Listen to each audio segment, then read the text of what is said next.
Have you guys heard of the sneaky tactic that Republican lawmakers are using to cut Medicaid without actually using the word Medicaid or cut within the bill? And they're playing a dangerous game. I'm telling you, they are playing with fire when it comes to cutting Medicaid, because even 71% of Trump voters oppose Medicaid cuts. These are Republican voters. And a lot of Republicans depend on Medicaid more than you think.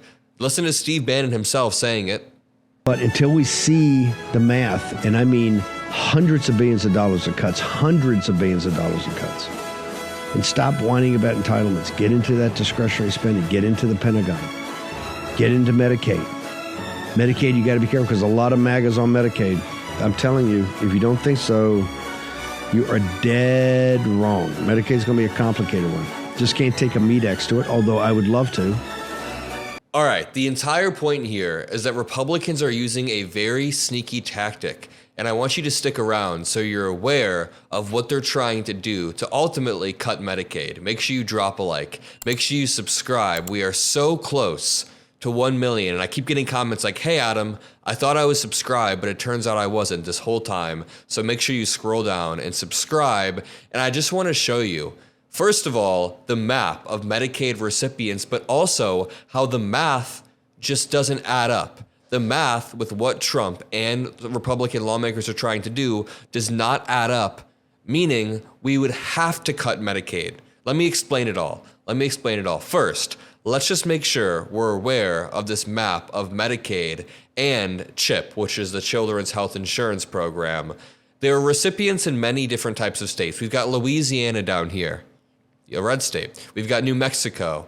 Up here, we've got West Virginia, Kentucky, New York. We've got California because there's a large population in California. But I will say, a lot of red states, Arkansas, are reliant on Medicaid. So it's not just lazy Democrats or whatever the hell Republicans say. Both sides are very reliant on Medicaid, and Trump would be playing with fire. That's why they're trying to do it in such a sneaky way. This says, what can House Republicans cut instead of Medicaid? Well, not much. The math of the GOP's goals make the move almost unavoidable. Republican leaders keep promising. They keep promising there's no Medicaid budget cuts in here. There's no Medicaid cuts in anything we're trying to do. They even say, Speaker of the House Mike Johnson and Trump keep using this line, the word Medicaid isn't even mentioned in this bill once, but don't be fooled. It's all a shell game. It's like a shell company because they actually are cutting Medicaid without actually saying it. It's like a back door to cutting Medicaid. Let me just explain. Let's start off here. Donald Trump's budget blueprint is passed through the House, and many Americans are concerned there will be cuts to Medicaid, which would affect tens of millions of Americans. The House Energy and Commerce Committee, which oversees Medicaid, must now cut $880 billion in spending over the next decade, but the big question remains as to how that will be achieved. About 24% of people in the U.S. are enrolled in Medicaid. Again, about 24%. As of October last year, more than 72 million people across the country held Medicaid coverage. Now let's go back to this New York Times article. The House passed the budget resolution on Tuesday after Speaker Mike Johnson persuaded several Republicans. The House passed a budget resolution on Tuesday after Speaker Mike Johnson persuaded several Republican lawmakers, and these lawmakers were expressing reservations about possible Medicaid cuts, which is funny because even the Republicans knew, hey, I shouldn't be voting for this. It'll really harm my constituents. We have articles like this one. Minnesota Republicans asked other Minnesota Republicans to spare Medicaid. So 13 Republican lawmakers wrote to Republican members of Minnesota's congressional delegation and said, please do not vote for this. You can't just cut Medicaid. And here's why. In theory, the budget, which kicks off the process of passing an extension of tax cuts enacted in 2017, and up to $2 trillion in spending cuts meant to partly offset the tax cuts, could become law without significant cuts. But it won't be easy, and it's very, very unlikely if you just look at the math. Just check out the math here, and I'll have AOC explain it in 1 second because she did a great explanation. But just check out the math. They are trying to cut $880 billion. And they are delegating that to the House Committee on Energy and Commerce. So they said, hey, House Committee on Energy and Commerce, you have to cut $880 billion. But they don't have enough spending outside of Medicaid and Medicare to even cut that. They spend $25 trillion at the House Committee on Energy and Commerce, and about 95% of that comes in the form of Medicaid and Medicare. In fact, if you look at these blocks right here, look at the blocks on screen. Each one of these is $250 billion in spending. The cuts required are 3.5 blocks, and all of the blocks here are either Medicaid, Medicare, or these squares, other, won't even make up enough. There's only 2.5, or there's only 3 here.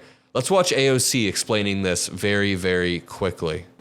There's a fundamental math problem here. There is a constant reiteration of waste, fraud, and abuse. Sure, that's great. What is the identified amount of waste that this committee has identified?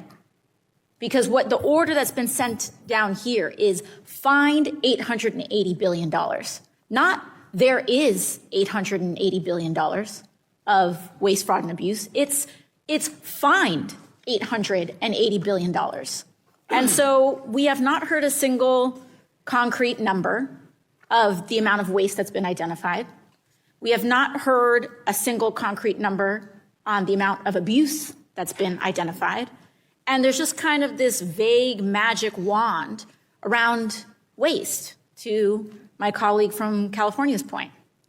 And waste is being used as a very large word here, because what's being suggested is that long-term care is wasteful in America, that children's health insurance is wasteful in America, that poor people seeing the doctor is a waste, that all of these people are disposable, that the elderly are disposable. So I think the problem here is that the numbers don't add up. They don't. The numbers don't add up. No. $880 billion is a devastating cut to Medicaid, and given that 30% of Medicaid dollars also go to Medicare, it's also an attack on Medicare. Again, the numbers don't add up, and I hope I explained that concisely enough. I hope I explained that well, just to go over it one more time. I mean, I think they explain it right here. All right, so there are a few key options here. The budget resolution itself doesn't say the word Medicaid, and Medicaid provides health care to 72 million poor and disabled Americans, remember, as it says here, but it does instruct the House Energy and Commerce Committee to cut $880 billion, as I said. So they have jurisdiction to make these cuts. They also have jurisdiction over Medicaid, Medicare, and some other health services, as you can see in this chart. So if you want to cut $880 billion down here in red, you would have to pluck it from the Medicaid and Medicare chart. You have to pluck it from these parts because the health parts don't even have enough funding. It's wild. It instructs the House Energy and Commerce Committee to cut $880 billion. If the committee can't save at least that much, the entire effort could be imperiled. And they're saying they're going to find enough waste, fraud, and abuse to cover this, but they probably won't even find $50 billion. So they have a few options. If Republicans want to avoid major cuts in Medicaid, the largest pot of money available is Medicare. So it's like, okay, but Republicans face an even tighter political bind when it comes to Medicare than they do with Medicaid. President Trump has said repeatedly he does not wish to cut Medicare.